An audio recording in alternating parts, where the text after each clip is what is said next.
Yo, alay, ako nga pala ang inyong Batanggenyong nurse dito sa USA. Tara, samahan nyo kami i-discover ang buhay abroad at tikman ang sarap ng buhay. Samahan nyo kami sa San Francisco, California. May titikman tayong kape na hinahaluan daw ng alak. Let's go!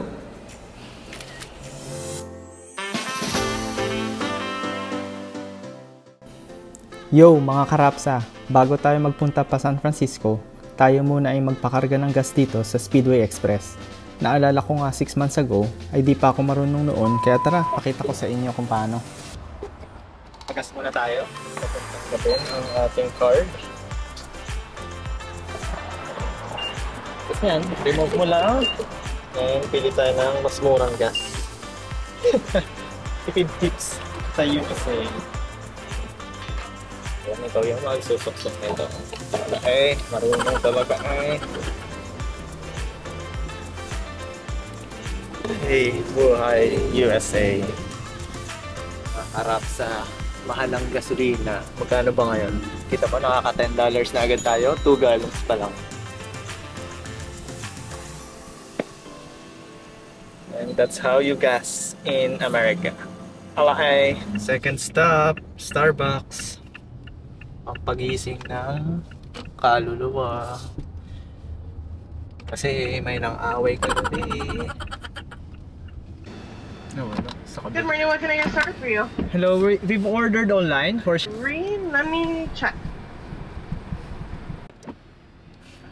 Diba? Nagkamali pa tayo. Sa kabilang Starbucks pala yun. Ano? Hinahanap ni ate. Yan, ngayon. Stuck tuloy tayo dito sa drive-thru. Pero wala tayong pipick up. Ngiti siya eh. Di ba before kasi in-order natin malapit sa Save Mart? Sorry na po boss. Nagagalit. Nagtaka ako baka dito tayo. Magtataka din si ate. Tara na. Doon tayo sa kabilang Starbucks pala. Mali tayo guys. So pupuntahan natin yung Buena Vista restaurant. I think mga 1950s pa siya na-establish. And ito na yung kape natin. Ready na. Malamig na daw. Hello, good morning. Hi. Just the 2 drinks today? Yes please. Thank you. Meron na tayong bala. Dami din nilang staff. Mas staff pa sila kaysa sa ospital. Let's go! Mga 2 hours din ang biyahe papuntang San Francisco galing sa aming bahay.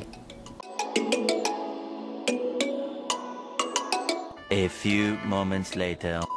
Yan. Tayo nakarating din dito sa Buena Vista Cafe. Tara, mag-almusal tayo. Good morning. Good morning. How's it going? All good. Pareho pa din ang in-order namin katulad nung unang punta namin dito. Na-miss kasi siguro namin yung lasa ng crab omelette at saka itong famous na clam chowder. Umorder na rin kami na maliit na orange juice kaso medyo bitin kasi kita nyo naman ang liit ng baso. Let's go! Try it. Nag-order ako ng sourdough bowl. Light breakfast lang. Crab talaga.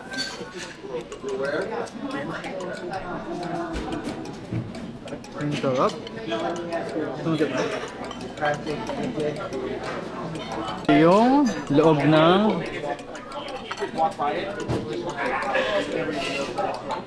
bowl. Nakakabusog din. Magkano nga ba ito? Para mga $20-25.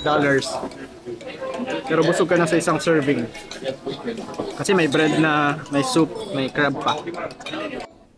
Ito na nga pala yung dinayo natin din sa restaurant na ere. Ang alak na hinahaluan ng aged heavy cream at saka whiskey sa halagang $10 o 500 pesos sa atin. Pwede ka nga din palang umorder ng takeout at pwede ka din mamili kung ayaw mo ng may alak. Ay pero bilang manginginom tayo, ay taray, magbabarik tayo. Magkakape pala.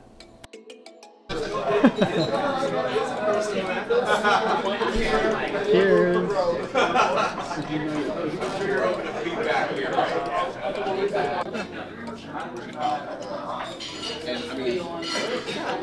Bago ka pa malasing, hulas ka na. May ala ka na, may kape ka pa. Ano pala siya? Whiskey, no? Matapang ng whiskey. Cheers. Mapait, pero creamy yung creamer. Nag-open itong Buena Vista noong 1916, ngunit nakilala ang kanilang signature coffee noong dinala ng may-ari galing Ireland ang Irish coffee sa US noong 1950s. Ayan, ako ang uubos na kay Bossing dahil napaitan nga siya sa timpla ni Manong. Ay, lungang si Dudong. Joke lang, tayo magpapababa muna ng tama este ng kinain. Yep, nandito tayo ngayon. Tara, let's go. Ayos din. Medyo pricey, pero worth the experience. Quite unique yung kape na may alak. Hulas ka na bago ka pa malasing. Pagkalabas mo nga ng restaurant, ay marami kang pwedeng activities tulad ng bike rental at mag-tour pa San Francisco Golden Gate Bridge. Gusto nga sana namin mag-bike kaso kulang na kami sa oras kaya mag-cable car muna tayo. Maraming nagpaparent ng mga bike dito o nag-aalok ng tour pa Alcatraz na sikat na bilangguan noong unang panahon. Ang cute nga na mag-amang ito at kami napatigil din sa ganda ng design ng kantong ito. Meron din bilihan ng mga souvenirs tulad ng mga ref magnet at mga postcard. Tara, tayo pumunta naman sa Fisherman's Wharf na malapit din sa restaurant na kinainan natin. Medyo kaunti nga ang tao dahil weekday nga pala itong punta namin.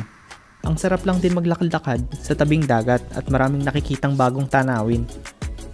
Sabi ko nga kay Shilin, itry naman namin next time itong Tex-Mex restaurant na ito. Pasensya na nga pala kayo at nalobat ang camera ko. Kaya medyo nagliwanag, kaya iPhone 14 Pro Max fully paid na lang muna ang gagamitin ko dito.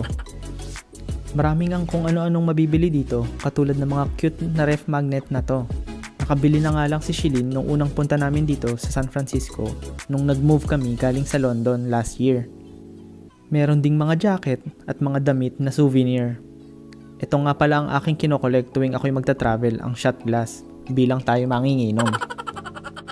May iba't ibang kilalang brand din na pagpipilian dito. Pati nga pan-design sa bahay, meron din katulad ng mga car plates na yon. Naghiwalay muna kami ni Shilin para malibot naman namin tong souvenir shop na ito. Kailangan na nga namin umalis sa shop na to at itry ulit sumakay sa cable car. Ito na nga at wala pa kaming ticket. Ticket, Bisaya ka manduy. Tip namin sa inyo, pwede na kayo mag-book or bumili online sa Muni na application ng San Francisco. Sa halagang $13, pwede ka na sumakay ng unlimited sa mga bus or cable cars na operated ng kumpanyang Muni sa loob ng 24 hours. Ito nga pala ay manually operated. Swerte nga kami kasi konti pa ang tao, kaya nakasakay kami sa gilid at sa labas. Enjoy na enjoy pa nga din kami kahit ilang beses na kaming nakasakay dito. Ito ngang cable car na nga pala to, ang world's last manually operated cable car. Di tulad ng mga sa Switzerland na machine operated. Dito, sila Manong pa din ang nagpepreno manually o nagre-release ng mga handbrake system. Ito na nga, nasa monumento na kami. Joke, sa Lombard Street pala. Hey, Lombard Street! Oh, ours. We have it. Forward!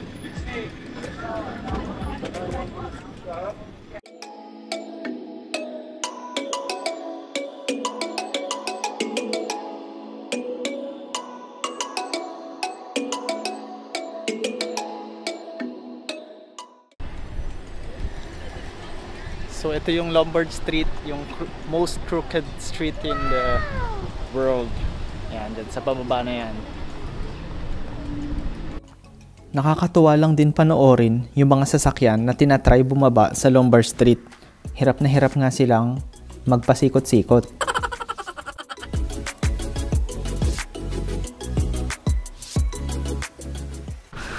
Exercise pala tong sa Lombard Street.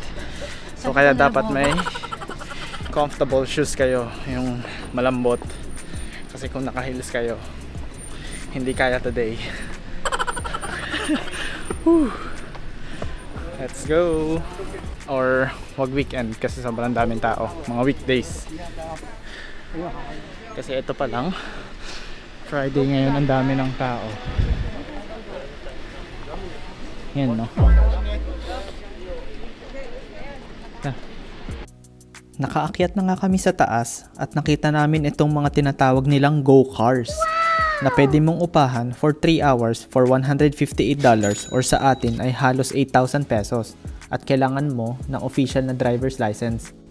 Tara, sakay na ulit tayo sa cable car, pabalik sa parking lot. Isa nga din pala tong Girardelli Square sa mga sikat na historic na lugar sa San Francisco kung saan pwede kang kumain at mamili ng chocolate. Maganda nga din pala mag-park dito at mas safe ang sasakyan mo, magbabayad ka lang ng $18.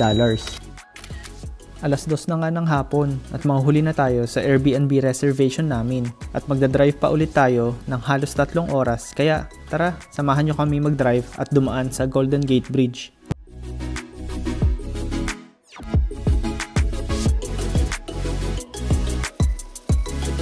Hindi na nga kami aabot sa sunset sa hotel namin, buti na lang nakita namin ng stopover na to sa Point Navarro sa Mendocino at napakaganda ng scenery. Sa hinaba-haba nga ng biyahe minsan, mapapagod ka at mapapalingon at sasabihin sa sarili mo na worth it ang ginawa at lahat ng paghihirap mo. Sabi nga nila, malayo pa pero malayo na. Yan, gutom lang yan. At umabot pa kami sa reservation namin sa aming dinner date. At umorder na nga kami ng apple salad at squash soup.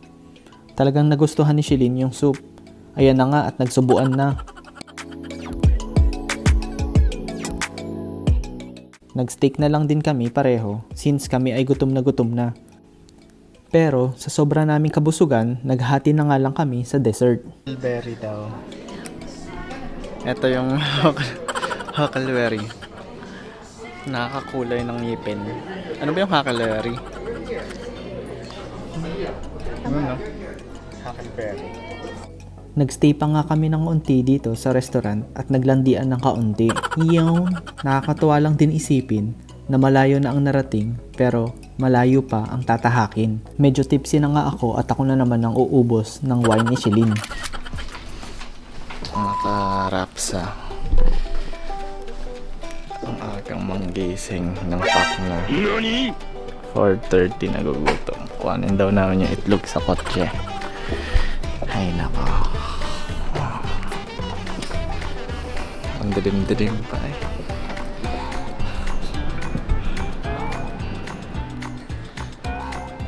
Kuhanin natin yung itlog sa kotse.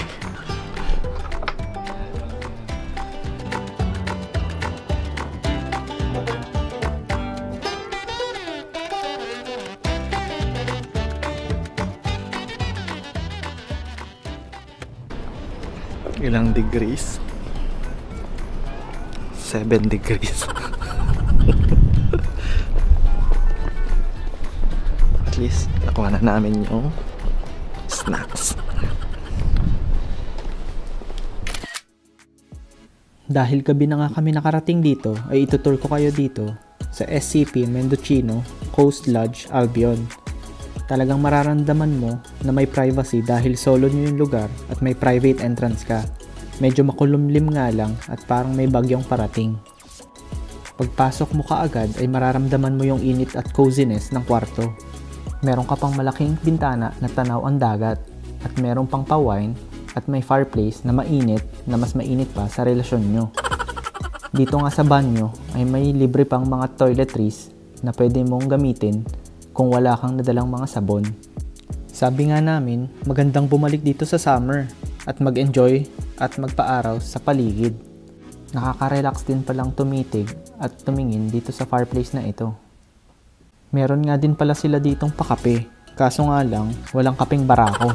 Ilabas mo nga ay may upuan agad at pwedeng magmuni-muni at magkape. Marami pa sila iba't ibang size ng kwarto, kaya kung gusto nyo mag-book dito, kailangan may reservation dahil fully book sila kadalasan. Nakaka-relax nga lang din palang makinig sa hampas na mga alon. Saka dito na lang din kami kumain dahil malapit na din naman kami mag-check out. Swerte nga namin dahil kami lang ang nasa kainan at ang ganda pa ng view.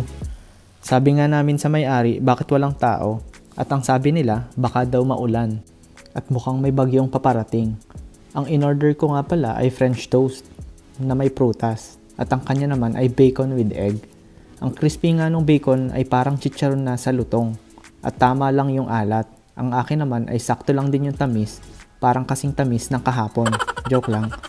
Fresh na fresh nga din yung blueberries at strawberries, parang galing lang sa Baguio. Bago nga kami umalis at umuwi, ay sinulit muna namin yung tanawin at naglandian ng kaunti. Yan. Kaya follow ka na sa mga social media platforms ko para sumama ka sa mga trip ko. So, mga karapsa, tapos na ang ating adventure. And if nag-enjoy kayo, like, share, and subscribe. And stay tuned next week. Ipapakita ko sa inyo kung paano ang buhay dito sa USA. Peace. Uy, motel.